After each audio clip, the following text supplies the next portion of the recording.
Anything podcast brought to you by Caliber TV, Young Third, and yours truly, Timbo All Day. Today we have an amazing episode for y'all, right? We're going to be talking about some things going on in the music industry, current events, as you know, followed up by a Tell Me Anything. So, look, if you like the game we spit and the way we talk our shit, do us a favor, hit that like button, hit the subscribe button, and do what it does, right? And as we always start the day, praise reports. Who want to go first? Hey, praise reports. What's Go up, ahead, man? Caliber. Come on, man. Kick off that praise report, baby. You already know, man. Hey, I was able to, nigga, I was able to hit it though. You know what I'm saying? You Hey, feel look, me? we gonna we gonna thank God for all the small things. You already know what it is, man. You know what I mean? The little things that count, though. But right now, man, I just, Hey, I gotta say, thanks for everything. I'm happy for just being alive, man. Family is good. It's a lot of the flu is hitting right now. You know what I'm saying? I don't know if that's something for woo! everybody getting sick around here, but you know Man, what I Tearing mean. up my house right now. Yeah, exactly though. You know what I mean? Where I'm at right now, everybody getting sick, so I'm good. You know what I mean? Everything's straight. Family, Man, so I'm happy for that, man. man, all praise, man. Shit, I'm gonna jump in, man. My praise report this week, man. I'm out on the road, man. Look, I'm gonna show the people my truck. Yeah, yeah. Actually, no, I'm not. No, I'm not, cause I'm I'm mad niggerish, and I don't need my my company that I work for being kindness. represented on this brand. Yeah. But because our new trucks is wrapped and all that and everything. Yeah. But look, all praise to the Most High for this new situation I'm in, man. Um, I got so much more free time, so much more room for activities. You know what I'm saying? Uh, been out here on the road, blessed enough to this really is a praise report for me. They tell you that, hey, we're gonna send you with somebody to train. You got to go shadow this guy and follow him around for X amount of time and everything. So I ain't gonna say his name. I'm gonna say his first name. They like, yeah, you gotta follow Tommy, and he got a name that sounds like real Italian. So I'm like, oh man, I'm gonna be with some Guido riding around for like 2 weeks and shit like that. Like, all right, cool, we'll figure it out. And it's like that one thing on the internet where you both finding out that y'all both niggas. You know what I'm saying? Like, like we sitting here talking on the phone, and I hear a little bit in his voice, like, could it be? Hmm, I can't let it out yet. You know what I'm saying? So you keep talking like, all right, well, I'm standing over here. You know what I'm saying? I'll see you when you get here. Da, da. And he like, already? Is that already? And I done lived in Texas already. So I know it's only one type of motherfucker to say already at the end of the conversation. Man, he come pulling up. I'm like, oh, already. For sure. We both two brothers, man. So I'm being trained by a brother, but the best part about it though too is he's highly competent. You know how most niggas train you and they be like, "Hey, yeah, they want us to do this, but like, hey man, fuck all that, man. This is what the fuck I be out here doing, man. And next week that nigga fired. You feel me? Or your ass get fired for trying to do it the way this nigga trained your ass to do it on the bullshit, and you be like, oh, well, this is what he showed me. And they call him up like, no sir, I showed him the certified way. I don't know nothing about that.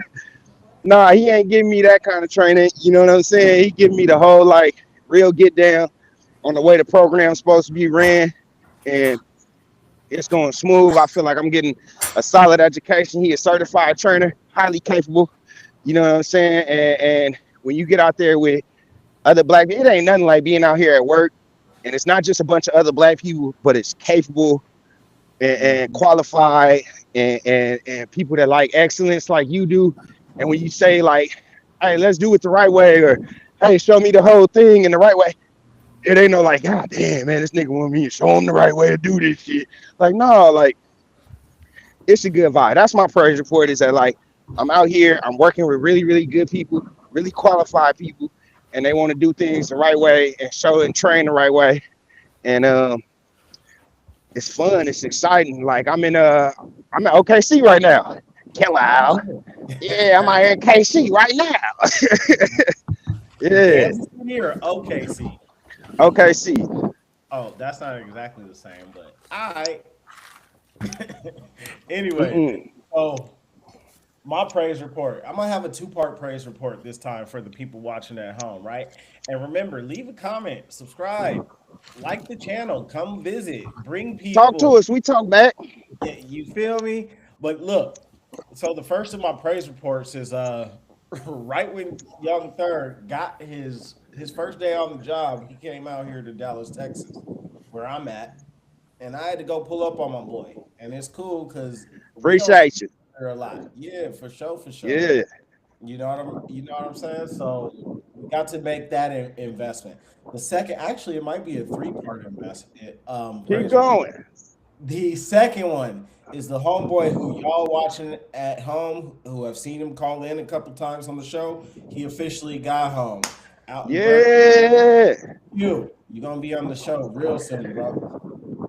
Last Yeah. but not least, this one's kind of funny, and I can talk about it, but I can't show it right now just due to the legal situations of the shit. I got the video from when I got ran over. Now, y'all two seen the videos. Your ass got ran the fuck over, bro. And No. People at home. He can't show the footage yet for legal reasons, but my God.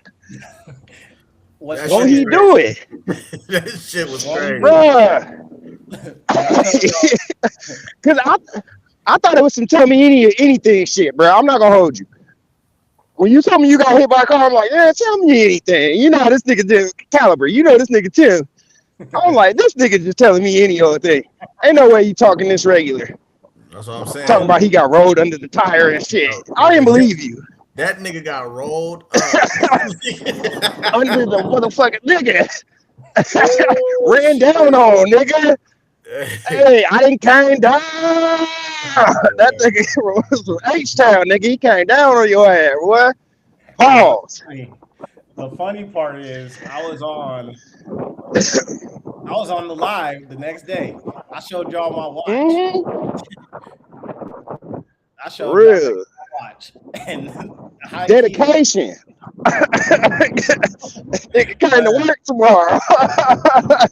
You know what? I was talking to the homie Justin, who also got hit by a car as far as what to do. And when I first moved down to Orange County, I got hit by. I don't know if y'all remember when I got hit on the freeway riding my bike. On the motorcycle? Yeah, Yeah, I think I popped up on you right after that shit. nigga. Cause I remember your shirt and shit was fucked up. Yeah, I did. I popped up on you right after that. Why do I pop up right after you get hit all the time? But no, it's a pleasure to be alive. And like Caliber is usually the one who Man, says the little things, but nah, this now that I got it and seen it, like I know what it went through, man, but let me tell you, my back started hurting again after I watched it. So yeah. man. Anyways, so offline third, we wasn't sure if you were gonna be. We knew you were on the road. We wasn't sure if you were gonna be able to make it. We wanted to talk a little Side bit. praise report. Can I give a second praise report just to that? We want to talk Yeah, about perfect timing. Praise yeah. report. I'm here. Hold on. It's perfect timing. Right when we had to take a 30-minute break, it was a pilot right here, right on point, right at 12 o'clock. Like right at 12:01, we pulled in and parked, and I was able to jump in. So praise report for that. Hell yeah. He like, yeah, I'm just gonna take a 30, bro, and you could just spend 30 just on your pod. And he like, he cool. He like, if you want to get back in and be on your pod, I don't care. I want to see how it works. You know what I'm saying? So he like, yeah, jump in. You get in the truck on your pod, because I didn't know if that was gonna be cool. That's something I had been real nervous about. I was like, damn, what if I'm with a driver who, you know what I'm saying? I can't be myself around. I can't just be unapologetically black around. You know how that is in the workspace. Yep. And we get on this show and we just be us, you know? And so for him to be that cool where he like, nah, bro, if you want to get on the truck, if it's an hour long pod, like you don't gotta leave early, like you can jump on. Like it's good. Mhm. I'll drive. I got you. Do your thing. I like your entrepreneurial spirit and shit like that. Like Hell yeah. people like that around you let you know that you in a kind of space that's like, damn, this is a good place to be at. You know what I'm saying? And he one of the top guys here. He the certified trainer and shit, and the leader of the safety committee. And Hell that's yeah. his style. Like he like, yeah, bro, do your thing. So I'm like, big praise report for that, man. Hell yeah. Nah, I'm want to double down on that, and it kind of ties into everything we've been talking about, right? So for those of y'all at home, eventually we're gonna start telling the stories as far as how we all met, how we all got acquainted, and like The kind of the glue lore, us all together, right? The lore, the origin story, if you may. the But origin of this shit. yeah, but all in all, each one of us have been a hustlers. Actually, I was on the phone with the homie Q before he got out, and we've been talking about some of the different businesses that we all want to invest in. And we've mentioned that, the only area, I don't know if I talked to you about this, Naj or Caliber, but the area that is probably most important for what we're all trying to do is the one area I am not there is not a fear in my body that even the simplest minded of the crew, who y'all still haven't met from home, can do. And that's to people who have money to invest in our dream. I think that once something we do, once we get in a room that we can actually pitch for money and get them to give us money, I have no doubt in my mind that any of us can't do that. That is the one part of all of our businesses that we've talked about that I think we're going to be able to knock it out the park. Knock it out the park, third. Hey, for sure. Yeah, you know what I'm saying. But when that time comes, that's when it comes, though. But as of right now, man, you know what I'm saying. Let's make a good product, though. You feel me? That part, Yes, Nigga, so sir. see, let's that's make the a good product. caliber. That's the caliber part. Is he's always focused on the details, and I know Yes, myself sir. specifically. I look at everything else, the bird's eye view. So, which is why earlier on in our conversations, we had everybody do the six working geniuses to figure out where we all fit in, and it kind of matched. But there we go, Yep. y'all. Hey, and along those lines too, I want to say this too. Don't like the one thing that us doing this thing. Like we started off and we suck, and you got to not be scared to suck because it's somebody that's doing some shit that sucks with no plans to ever get better. You know what Hmm. I'm saying? But they hopping out here and they in the lane and they doing it. And like I want to encourage people, if you got a goal, a dream, a business, anything, start where the fuck you at. Start that shit. We lost your You know what I'm video. saying? Yeah. Start it. Yep. Oh, did my sound go out? Nah, you No, your good. You sound was good. good. Oh, Yeah. yeah, okay. Yeah, no, you gotta start it. You know what I'm saying? Like nobody starts. Walmart did not start with 700 stores and all the funding and all the money for Walmart. You know what I'm saying? Like it started in a bush of that city in Arkansas. I was just there. I just left. Like you know what I'm saying? Like like everything ain't always there, but you got to start building that product. Start building that product, and if you believe in it, other people will believe in it too. They're gonna see how much you believe in it and be like, man, how far can he take it? Man, I bet these guys just have some funding and woo woo woo woo. You know what I'm saying? And align your brand with other brands and start it.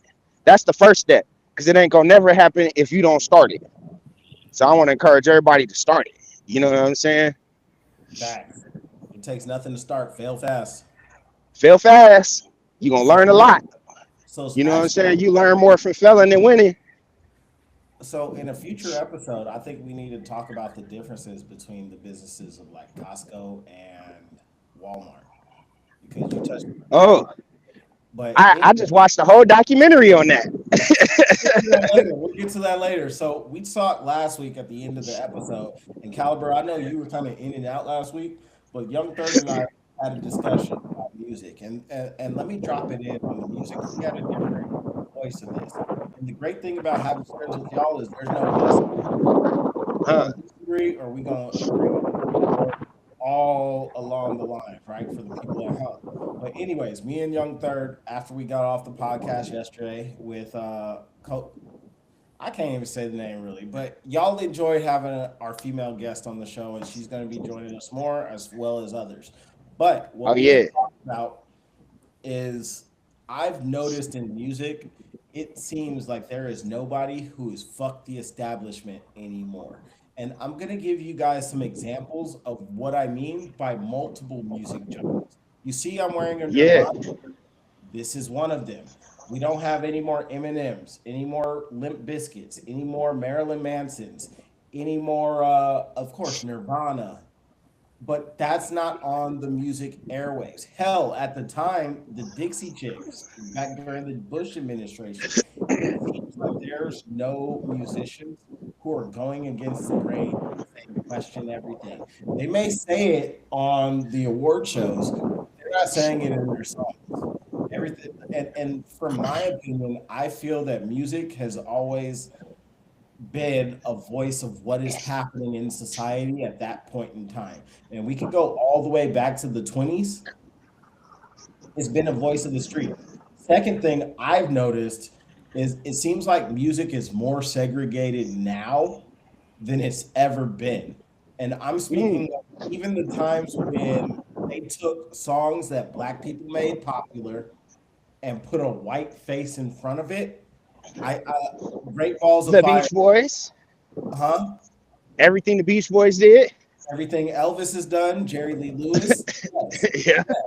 But we all knew, and our grandparents and great grandparents knew this is black music with a white face. But now it Hmm. almost feels like they're only making music for white people, or music for black people, or music for Latinos. I wanted to see what the chat and y'all had to say about that. Go ahead, Caliber. I really don't have too much to say about it because I really don't like. I mean, I listen to music, but I'm not really into all that because it's all political anyways. Like you said, there's no F the establishment, and there won't be no F the establishment because we Hmm. all know who runs it. And if you don't play by the rules, then you don't get no play. So that's just what it Facts. is. That's how I feel about it. Is it a fact? Is what? Uh, Is it a fact? why wouldn't it be, or why Well, isn't it? because again, I see the music I listen to, there's a lot of great bands and lot of great companies and people who are coming out who are still fuck the establishment, but they're not mainstream. So what Okay, I so hear that. on the radio and what I hear on TikTok and Instagram and what's trending now is not what I actually plug into to listen to music. Yeah, there's people that are, I guess, quote unquote underground, or what I'm saying, not really mainstream, but like those are the people that they just don't get no play. They don't get no circulation on the radio. So everybody that everybody loves and likes is with the establishment because they hype it up like that. You know what I mean? So I don't know. You know what I mean? I'm kind of naive on this subject, but like I just look at things for what it is. And you know what I mean? If you are getting a lot of play, then that means you said yes behind the scenes. If you're Mm. not getting a lot of play, then that means that you gave resistance against the regime and they not messing with you. So it is what it is. Third, I, I kind of look at it like it's kind of hard to tell who is controlled opposition, meaning like I okay, so I kind we kind of nostalgically look at things, right? Like, oh, they was this and they was that, but it's like how Najee just brought up, like, are if you're being broadcast to the masses, then that means that you signed up, you know what I'm saying, with the gatekeepers, with the ones who control everything. And if you signed up for that, we have to look at the past at some of them groups that you even named, like how many of those was controlled opposition? You know, you got on the Nirvana shirt, like I'm hearing all kind of theories where they looking back at Kurt death right now and they saying, hey, Kurt didn't kill himself. Somebody killed Kurt.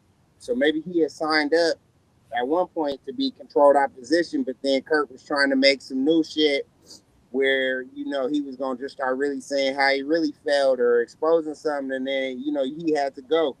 One of the biggest guys that you didn't name to me, who always was a fight the power guy, was Michael Jackson and Prince. both of them.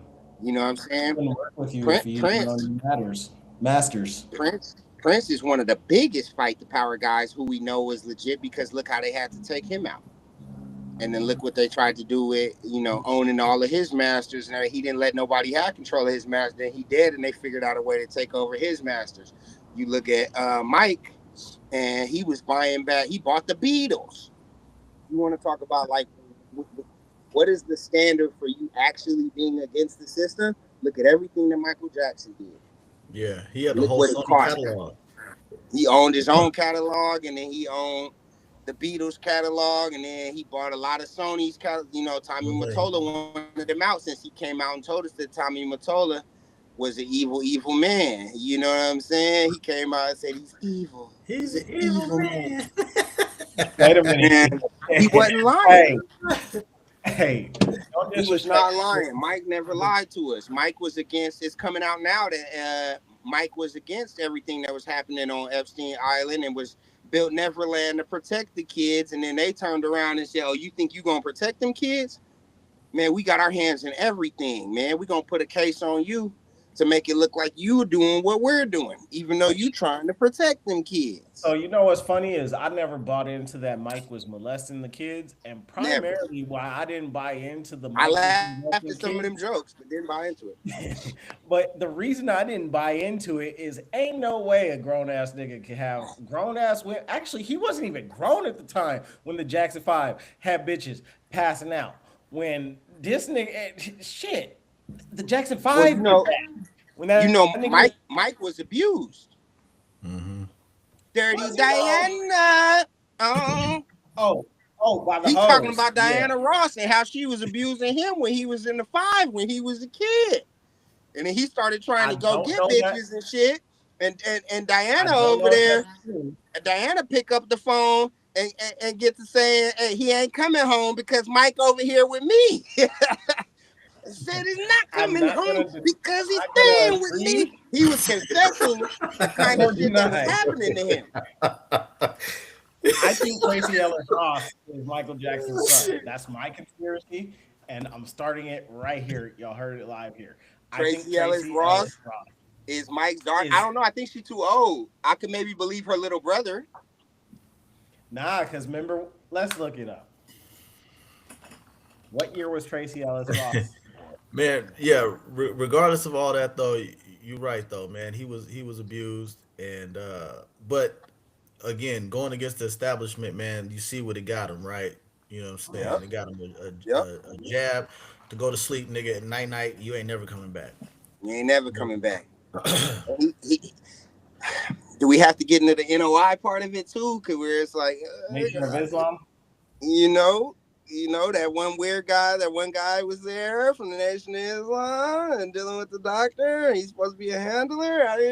He thought they was the homies. They wasn't the homies like that. I don't know. I Yeah, don't all know, people. bro. Hey, Michael It all Jackson gets a first little met. funky.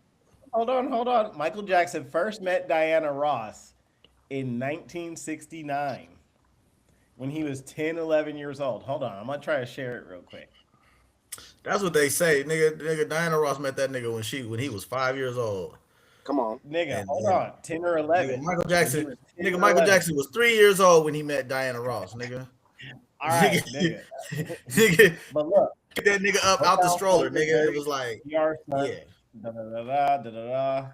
Gladys, but okay, let's look at this now. This supports my theory. Tracy Ellis Ross, October 29th, 1972. Dirty Diana. Oh, I'm not saying you're right, I'm but the just way the time frame saying. feel me, I'm yo. just saying, bro. I'm Yo, just saying. I drink to I that, mean, nigga. yes. Yeah. All I know is that, you know what I'm saying, we can have our theories and stuff, and you know what I'm saying, that's the part that tell me anything, because motherfucker tell you anything, right? Man, tell me You know what I mean? anything. Tell me anything. If they let you on the platform, you tap dancing and they beat and until they beat an agenda. Exactly. You know what I'm saying, Jay Will? Yes. That's what I was saying. You know what I mean? If they let you in and you're a part of the club, you say yes to this. You know what I'm saying? You tap dance and then you tell the people this. then you good in our book, and then we'll let you go ahead and go and do what you want to do. But if you go against the grain, it's not happening. So You're out. Right. So look, so this be the thing I be trying to figure out, like, how did Ice Cube navigate this shit? You know, because Well, Ice did Cube one, very much I went think, against the grain on a lot of shit. You know, but he funded all of his shit. He started all his own companies. All of this shit is funded by him. I don't know yeah, too That's my much about it. opinion on that. maybe Yeah, maybe that's how, because he definitely, when you go back and listen to No Vaseline, like in the way that he was talking about, you know what I'm saying? Y'all let a Jew tear up my motherfucking squad, and the way you getting punked in the butt by a Jew, and you staring at that. How did he get away with that shit, bruh? Like, but he had the hey, look, he was with the He Nation ain't of no lie. Islam back when my nigga Khalid Muhammad was you know there was this time when the nation was split between Lewis and Khalid. You had people that was loyal to Lewis, you had people that was loyal to Khalid, and then out of nowhere, Khalid died in a really weird way. You know what I'm saying? I think he had like a brain aneurysm or something weird happened to Khalid. And there's several people who have uh, conspiracies that maybe Farrakhan was involved in getting rid of Khalid so that he could unify the nation and be the one ruler and get everybody loyal to him and get rid of anybody that was loyal to Khalid Muhammad. And that was Cube's man. And you notice Cube ain't been around the nation like that before Khalid died. This is the thing that Cube was doing, talking about rebel music. We go back, consider this an invitation to my gangster nation. He was building the gangster arm of the nation. You know what I'm saying? Bring it in and uniting that whole shit. And one nation, we're on a groove, nothing could stop us now. All them, he was dropping it, like he was letting you know, like, hey, this the nation, and we with Khalid Muhammad and all this and everything. Um, and Public Enemy, I believe. So like them niggas, he had a close relationship with them. They don't have the same relationship all of a sudden. They ended up being loyal to Lewis, but they The was entire good with thing. Was, Khalid, and then they switched up. hmm. So So would you so I say think like the it's something music? to be said about like when rebel music come out and shit like that. Um, you gotta really observe, like, is this controlled opposition, or is this because like you'll have people come out right now like, you know, is Lady Gaga rebel music because of the fact that she was pushing these transgender and gay agendas?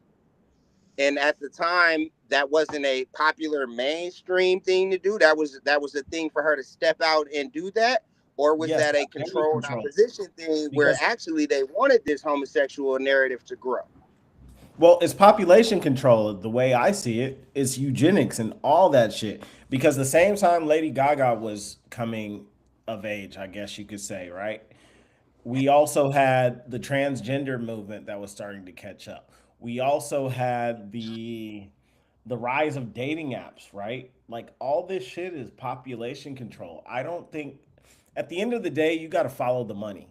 You got to see Mm-hmm. who's getting paid for what, right? So, yeah, that's what I think of it. And until they realize that music can move people, once they realize music can move people, I think that's when us, the people, we the people, as the U.S. Constitution states, lost the power of music. Is when they realized they can commoditize it. Because do you remember going to raves back when we were like in our early 20s versus going to raves now? And I've done security at raves now. And I try to tell Yeah, people like like, so, like a rave now is no different from going to like Rolling Loud, yes, right? yes, If you go to any of the rave system shit now, it's just like going to Hard Summer or Rolling Loud or mm-hmm, Coachella or you name it, right? Whereas when we yes, was first starting to go to raves and shit like that, it was like a whole world within a world. It was a subculture. It was like oh shit, there's this place where anything is fucking available, where everything is free, where this shit feel like nigga, the 60s and shit. You know what I'm saying? Like, this Mhm. shit is crazy. That shit was blowing my mind when we was able and capable to. I was, how long has it been? It's over 15 years. Niggas was walking through that motherfucker like, X, K, flow, put X, X. You get rid of a boat and a hole in one night, nigga. Thousand of Yeah. them things out of here, bro. It was no police, no undercovers. It was nothing like that going on. Hell, And then all of security a used sudden to now be you go there, security used bro. to be Security very was like a organized. group of guys who just wanted to make sure that everybody kept it player and like, Yeah. you know what I'm saying? That was it. It was low key Like gang it was like, affiliated.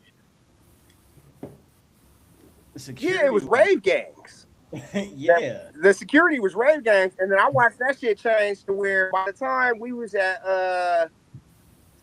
what's EDC. By the time they was having EDC at the sports arena and shit, and in LA, we were so connected and tied in that we had when you got caught with drugs coming in by security, we had a plug with the security, and they would bring us the drugs that they confiscated and give us a number that they wanted us to bring back to them.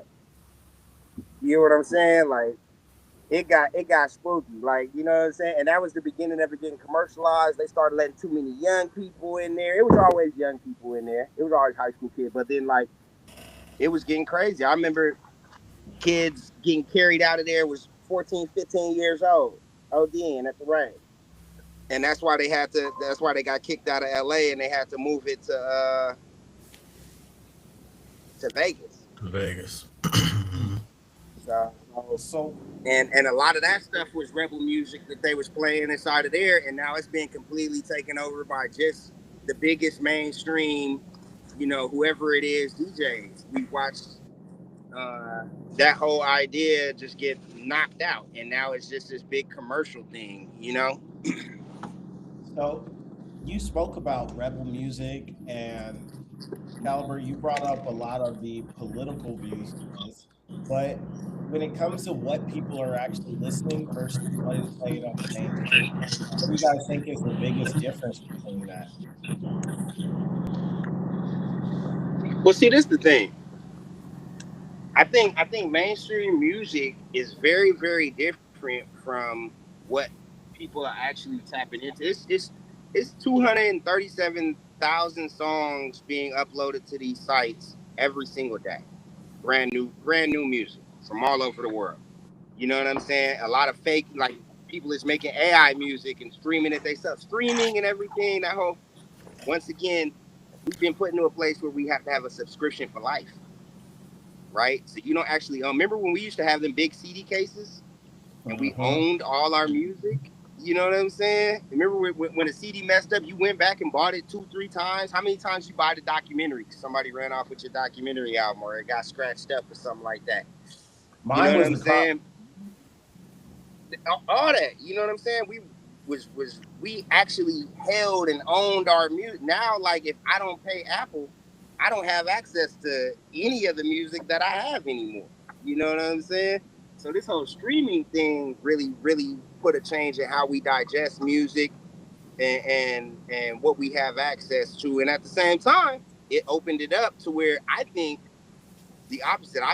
I'd be willing to wager that out of them 200 and some thousand songs that come out every single week, it's probably it's probably closer to 100,000 songs that's like really talking about real life. That's really talking about things that are important to everyday people. But we don't get to see those people turn into the mainstream artists. There's no radio for the only thing we're gonna hear on the radio is like Drake, whoever's the hottest guy in Atlanta right now. I can't remember these dudes' names. You know what I'm saying? And whoever the big mainstream guys are. What are they named? Gunna, Thug, and all them dudes that I never ever listened to.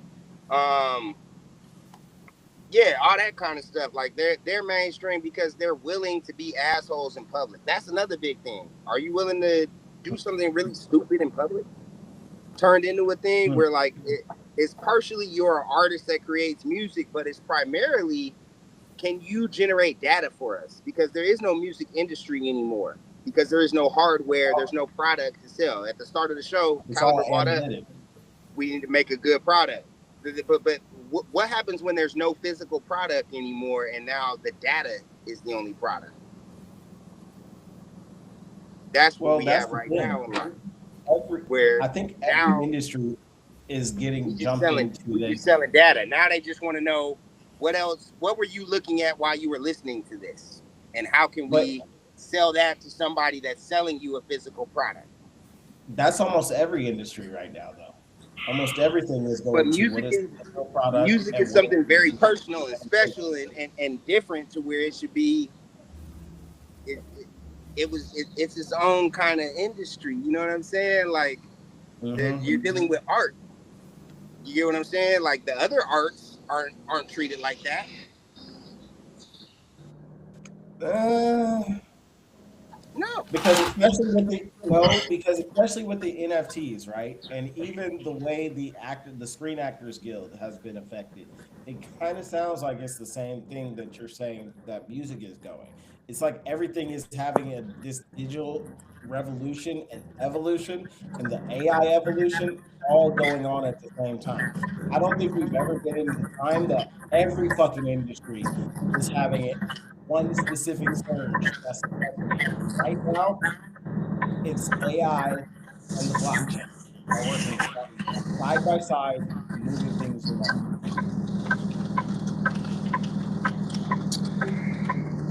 That's how I see it.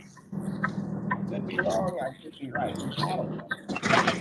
I don't know. I don't have all the data in front of me to oppose it. I don't really have too much of a different view to argue it. You know what I'm All right, saying? Caliber. Yeah, that's all. Shit, I don't either. You know, so I'm just listening to y'all. Just chop it up, man. I don't You know, said man. you're gonna do some research now. Yeah, but yeah, man. I don't know, man. It's just all like what's your flavor, man. We hop heads. We love our culture.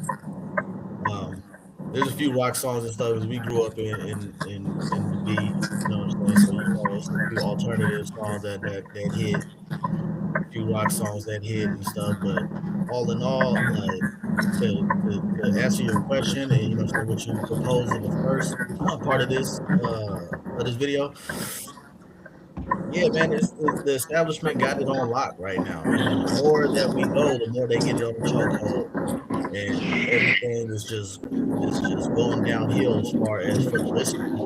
Um, I feel like, but for the artists, I mean, they might, what I'm saying, some of it they winning on. Like as far as the streaming and stuff, like I think it's better for them, maybe with some of that stuff. Uh, but then I don't know. You know what I mean? I'm not in music like that, so or behind the scenes, should I say? So, but yeah, man. As far as like streaming hasn't been a good thing for artists at all. Streaming's Why? been bad for artists. It was a bad idea to let them. There was a lot of people that stood up and screamed like David Banner and shit. Like don't sign up for this streaming shit unless we come together and get a collective agreement Okay. on how this is going to be passed out. You know, you seen the screenwriters came together and they're like, oh, y'all about to come out with AI in a few years. Well, we need to work out an elected, an agreement right now to where we can get our bread. And artists didn't come together like that with music and take care of themselves. And now they out here, Snoop said, you know what I'm saying, he got like $20,000 for a billion streams in 1 year, which is crazy. Whereas like if he would have sold a billion records back in the day, you know what I'm saying, back when they were selling records, he'd have been up multi-millions, you know what I'm saying, for that. So I think streaming was real bad for artists and everything. But It's don't you think it was good at the same time? And why wait, I don't know say what? that, don't you think it's kind of good at the same time? Because I'm thinking about these No. black punk rock, right? And if it wasn't for any type of streaming, they wouldn't be as popular as they are right now. And I kind of love it. And third, you remember when we first started our rap group, there was a time where we thought we was gonna be a rock band as well, and these niggas is like a younger version of us in a lot of ways. Like they're from Atlanta, but they got some songs. And if it wasn't for social media and streaming, they would have never been found. No, you're wrong. Social media is not streaming. Streaming is not social media. So if they're blowing up off social media, that's a completely different thing than streaming. And it's kind of too much to try to explain, and I don't have everything in front of me right now to be able to like pull up and support things like I would like to if I was on my laptop.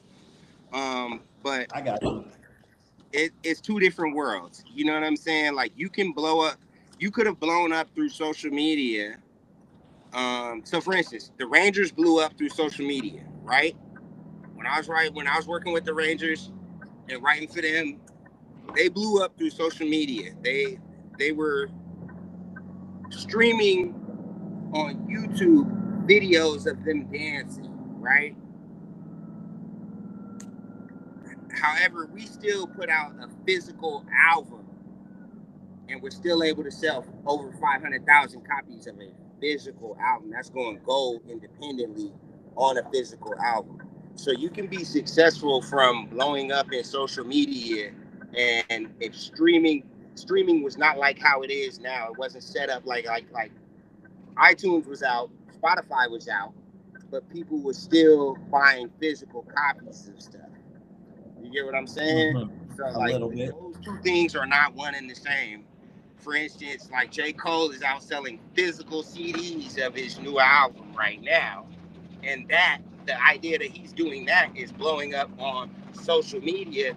And thus basically you used to have more streams of income as an artist, where I can Mm. blow up on social media and make money off of that, and then I can sell you a physical copy of something and I can make money off of that, and then I can create merch and I can make money off of that. And then we had ringtones going crazy. Woo, ringtones was the best thing that ever happened. Boy, what I tell you, artists, I bring back ringtones. We made a lot of money on ringtones. Then you have placements inside of television and inside of that. But curving back towards what I wanted to say towards your original question, I wanted to ask you, do you want to look towards any fucking artist to be the catalyst that pushes you towards revolution? You know what I'm No, saying?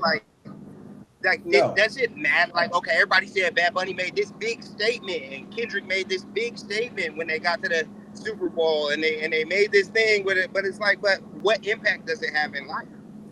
So What you're is it? right. Hey, did I stop raiding niggas the next day, or were they doing raids in San Francisco the day of the Super Bowl? They were doing No. raids So in look, San to answer your Francisco question, while that nigga was on stage dancing. You get what I'm to answer saying? your question, no, I don't. But I do believe that the music should reflect the culture and the time. I believe music is a timestamp for what is happening there.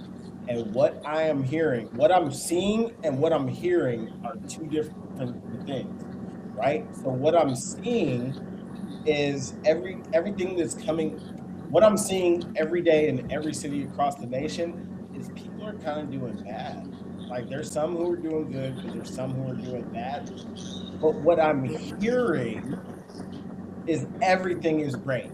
This is the best time to be alive, and I'm not hearing that. It's not reflecting the time as accurately as other generations of music have. That's I, where I my will I will argue that you're looking in the wrong places because Gil Scott Heron told us the revolution ain't gonna be televised, so again, you're right right? there, And that's right? that was But the this most is revolutionary, rebellious song that but maybe this was ever made. And he was trying to so tell you this that is if what you look at their screens, if you look at what they're promoting, if you look at what they pushing, you are going to completely miss the revolution because it is not going to be televised. It's going to be all the way live, brother. I think so the idea is and that you're all not of us wrong is there. standing there. Hold on, give me 1 second. We brought up raves. There's always a moment at the start of the rave where there's 300 people standing outside of this fence who do not have tickets, right? 5 of these motherfuckers go rush the fence. We all 300 of us want to rush this fence and break into this bitch. 5 niggas get froggy and leave, and they go hit the fence, and they get gaffled the fuck up. And then about 15 minutes later, 10 more niggas get a pair, and they go do it, and they get gaffled the fuck up. And at that point, everybody's worked up by what they're watching. They're watching the 10 that was bold enough to try again get slammed on the ground and all that. And now the 285 all rush the fence together. What you're describing right now is that we're all standing there looking at the Epstein files. We're all standing there looking at 38 billion got sent over to Israel again of our tax money. We're all standing there looking at all the fucked up shit that is happening in this nation. We watching these ICE raids. We watching, the Supreme Court just basically got shit on. Hey, the Supreme Court says the tariffs aren't fair. He says, hey, fuck you. I'm putting tariffs on everything then. Is that what you said? Fuck the Supreme Court.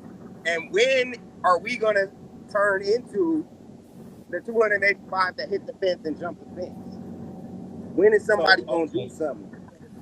It ain't no music or no song or no mainstream artist or nothing that's gonna spark us to do it. At a certain point, we gotta look at the 5 and the 10, the 15 people that first leaped first, the boldest of us, and how they getting slammed on the ground and fucked up. And we gotta decide, fuck that. We all finna hit the fence with them. They can't catch all 285 of us that's left. So, okay, I want to address that and then move on to the tell me anything section, right? So, to your point, you are absolutely right. And you brought up the Epstein files. And it is a damn shame that, one, the music we listen to, you are absolutely right, versus the music that is pushed to us is completely different. Completely different. But now, to that point, it's almost like the music we that is pushed to us keeps us complacent. And the complacency leads to exactly where we're at with the Epstein files. I think it was the Department of Justice or somebody said, if we prosecute everybody who's in these files, our whole system's gonna burn. Well, okay, me as a rebel by nature is fuck it, let this shit burn. We'll figure a way out of this shit. We'll Yeah, but figure a it's way out of this. yeah, it's not the whole system gonna burn. It's y'all gonna burn. You know what I'm saying? Because y'all the motherfuckers that was Hello. doing all the freaky shit, freaky ass niggas. Yeah. But I Y'all, don't think you know we what I'm saying? Y'all was over there acting freaky on Epstein Island and getting all that shit cracking. You know what I'm saying? but But like, that's the whole thing. I feel like we need a whole new squad, anyways, up in the White House. thank Like, you. because if you look at it, it's all old white people trying to run the country. Like, y'all don't have no say Thank so on what you. the young population want to do or going to do or any of that stuff. Y'all need to go sit back down in the nursing home and let the young population take over. But And you know, nigga, like on God, bro, like they looked at I don't have that kind I of read the faith in those study. young people either. I don't know. I don't No, know. but listen. He's got a point that's there. our problem though. We haven't been teaching the young people. You know what I'm saying? For real. That's But our we problem. haven't had a chance to. So here's the thing. Most of Congress, the legislative boards, we haven't even had a Gen X president yet. Let that sink in. Gen X is the generation right before us, and we haven't even had one of them as a president. You feel what I'm saying? Still, the baby boomers are making up about 60% of Congress, of the Senate, right? We don't have Gen X representing us, which is the 50 and 60-year olds. We don't have millennials representing us, and we're the 40-year olds, right? So, yes, we are on an outdated system. So, let this motherfucker burn. I don't think it's going to burn as bad as you think it will if you prosecute all these motherfuckers. I don't. No, they know that. It's just talk. Fear tactics. It's just talk. That's That's my all tell that me is. But anything. all of this kind of leads to like a social construct that we've been living in. Um, if I could request before we go over to tell me anything while we in this, I sent something to the group chat. Can we play this for the people? It's in the group chat and it's right along this line. And it's the mice. It's the experiment that they did on the mice and what they did, because that's really the world that we're living in right now. We play that real quick before we go tell me anything. And just for the people, while he pulling that up, they basically did this experiment with mice, right? And they took them all and they put them inside of this. When did you send it? little area, and they gave them everything that they could possibly want, and When they did you and they see and it? they put them in contact with way a few days ago.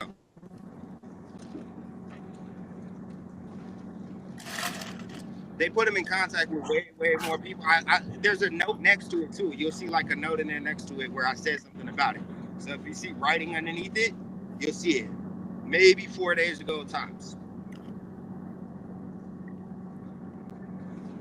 They put I'm all like, these mice right, though Rave. inside of this area, and they put them in contact with more people than they ever should have ever met. More other mice than they ever should have ever met. And essentially, what started to happen is that nobody had to compete for nothing. Everybody was docile and comfortable. They basically created social media and the internet and really comfortable 15-minute cities for these mice. And it might be that joint right there.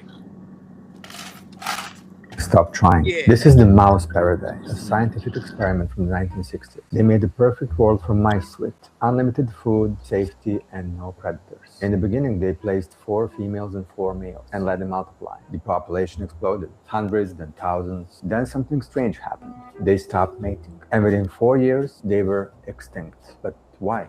According to scientists, the reason was social interaction overload, just like humans on social media today. They were in 24/7 interaction with thousands of others. Too much stimulation, too much competition for social status, and this led them to lose the ability to form bonds, to mate and raise their young. Many males became so-called the beautiful ones. They lost interest in females. They just groomed themselves all day and withdrew completely because they could not compete in this chaos anymore. And the females followed by losing interest in males. So no mating, and they all just died without having babies. Since 2010 smartphones, humans are living the same social interaction overload. 24/7 status competition, income and lifestyle comparison with thousands of others, physical looks to impossible standards. And many young people just choose to withdraw. For the first time in history, young people are having less sex than their parents. 30% of men under 30 had no sex for a year. Loneliness epidemic hits us harder than any virus could. The mice couldn't turn this off, but you can. This is why everyone is single and men stop. I guess that's why. Oh, I guess that's why what I'm saying they talk about the sassy nigga now. You know, Talk about what? the sassy nigga. That does tie into our topic of last year or last week, right? You know what I'm saying? Like niggas It's start like, like, it's asking. yeah, right. Because these niggas on social media thinking that what I'm saying they loving themselves, they becoming narcissistic. Man, I mean, shoot, it is what it is. Like that's kind of crazy. That's kind of crazy. But like, it's like we can't expect rebel music and revolutionary music and ideas of revolution from people who live in a world like that. Yeah, And That's we're fair. them people who are doom scrolling living in a world like that. And that's why you don't see the fight the power type shit. Like these young niggas ain't even like this is the first time ever that people in their 30s and 40s is having more sex than people between 15 and 25. And that's crazy. that's hella Because I crazy. think You I got think women that could in their be 30s and 40s having more children than women in their 20s. Now, don't And get it's me because like wrong. some of them is lucky enough to be in a relationship, but like y'all is around these niggas that got treated like them field mice, like them experimental mice, with all this Yeah, social media, with all this access to so many other things. They don't even think about these revolutionary ideas. It's not even a what? I grew up, and anytime I felt uncomfortable, I raised my hand. I told the teacher, everybody catered to me. What are you talking about? Like, I they're not felt going to uncomfortable start a my whole revolution. They're goddamn not going life. to kick up that. And you want to hand these people the fucking country? I don't know. No, hand I us don't the know. country. When we get a chance, we can't fuck it up more. yeah, I get that. You know what I'm saying? What you saying? It does make sense. You don't want to hand a sheltered, catered motherfucker the country. That's for sure. You know what I mean? Because all they gonna do is just cry and whine every time some adversity comes. But I believe that that's where we come into play as what I'm saying as OGs or as older adults in schooling our young people, to the things that they need to understand. Um, I don't know. It's just like us. Like I was watching the Cam and Mace one, and they was talking about how um, uh, they couldn't say that their mental health was you know what I'm saying, was messed up with them, because if they did, just like we would, they would get slapped across the head, like shut Yeah, up. You know what I'm mess up your saying? mental health. Like it grew up in a jungle, man. Like, you know what I'm saying? It's eat or be eaten. You know what I mean? Like that's just what it is. And that's how it was back in the day. Like we grew up in the 90s when, you know what I'm saying, when the gang culture and stuff, where it was like, man, you can't wear red around here, or you can't wear blue around here, because they will really press the issue on you. You know what I'm Take But saying? that we hat also off. grew up. That's what I'm We saying. also Take that grew up hat off, in or you Jim gonna Crow. Every really hat get, means something. yeah, or you We really also gonna get grew your up in shit the knocked '90s where off. those lines started to get blurred, That's where what I'm all of a saying. sudden you started seeing Crips wear red and Bloods wear blue, and And then you that's look what I'm up, saying. nah, it's still Blood though. It's still Crip though. Yeah. So that's what I'm saying though. So like yeah, you don't want to hand them the what you call it, but I think it's our job to actually to be adults and actually each one teach one. You know what I mean? Teach the next generation. But it's One kind of step at hard a when you time. got, again, everybody on social media acting like, oh, this is the way that it's supposed to go, and I believe in this and I believe in that and all that, the different stuff. So I don't know. But we're not saying give it to the young people. We're saying take the power from the old people. We have people that are our grandparents' age running a country that is not analog anymore. We're in a digital country. Digital Yeah. is taking over, but we have, that's what I'm saying. Look, give it to the 40-year-olds before you give it to these 20-year-olds. But we still have 70 and 80-year-olds running the fucking country for stuff that doesn't even exist anymore. Yeah. They're working on plans that don't even exist anymore. That's my tell me anything.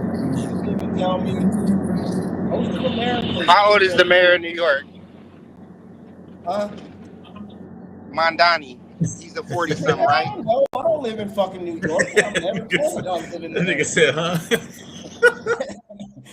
I don't know. But the How, mayor of New how old York, is how old is the Somalian congresswoman who was letting all her people up in Minnesota run it out? She 40 something too, right? How old is Andrea Costa or whatever her name? What's her AOC? those are a few of them. But let's look at the overall. Let's look at the overall. There are more 60-year-olds than there are Nancy Pelosi, Dianne Feinstein. How old is Dianne Feinstein? Dead. She ain't fucking dead. She's old enough to Shit, be she look dead, She but dead. should she be wasn't 55. any day now. Shit. That motherfucker Her and one foot in Pelosi. the, look, 1 foot in the grave though, for real. But I get what both of y'all are saying though, you know what I mean? Like there are people coming up, you know what I mean? But they're on the lower totem pole though, as far as what Timbo is saying though, that everybody that's running, that's actually doing things, big things, are up at the top. And those are the old people. You know what I mean? You look at some of those videos with the congressmen and all that stuff, and they're talking. There's a lot of old people up in there, or at least they look old. Shit, white people age older than us, so I don't know. Maybe maybe they might be in their 40s. Shit, they just look 60. Shit. So shit. Tell me anything, y'all. Let's start wrapping this up. I know we all got other things we gotta do today. Uh yeah, who wanna start out? Tell me anything, man. I gotta tell me anything. Damn, I was thinking about it too. Well, I guess I'll just explain the one that I was I'll just tell you right now what I was talking about earlier. So it's a dude in Arizona, right?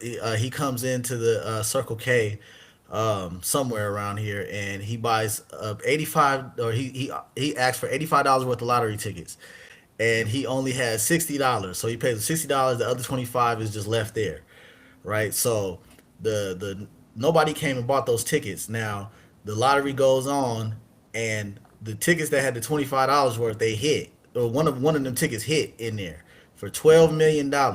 So the clerk from Circle K was looking through the tickets and realized he found the winning ticket, and he was like, "Oh, nigga, it's a winning ticket in here." So he took off his vest, nigga clocked out, and walked out of the store, walked back into the store, and said, "Here, hey, let me buy them tickets real quick." Bought the ticket, signed the back of it, but he didn't put it in yet because you know what I'm saying. He was just kind of like seeing where it was and stuff, and then they ended up catching him, and they ended up catching him, and now Circle K is in a lawsuit saying that basically that's their money because nobody had bought the ticket outright and all that stuff, so it was after the fact, you know. But tell me anything that these motherfucking stores won't let a nigga be great. You know what I'm saying? He found a plug. He found an open plug, and damn, man, get a man his money, man. I don't know. Honestly, Wow. But Jeffrey yeah, Epstein hit the Powerball twice. yeah, yeah. Same person. And the odds is like astronomically ridiculous that you ever hit it once, much less you ever hit it twice. It's the same person. But they wouldn't let a regular dude take that W like that, man. Of course not. That's brutal. Brutal. Facts. So yeah. Third,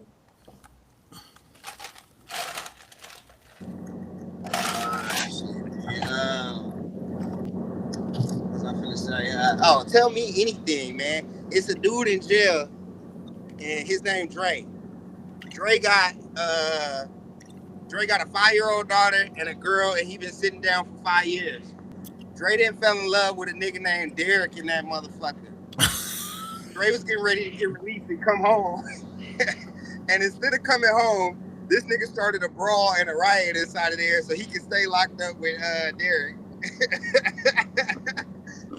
He out here living like Buddy in life. Who finally got his papers and was sitting over there sad as hell because he was finna go home. I can't go home like this. He had to run to the gun line and you know what I'm saying? This nigga had a chance to come home from prison. And because he didn't fell in love with a motherfucking man in this motherfucker, he didn't got on the phone like, hey, yeah, put your mother on the phone. Yeah, hey, listen, I ain't never coming home again. Have a nice life.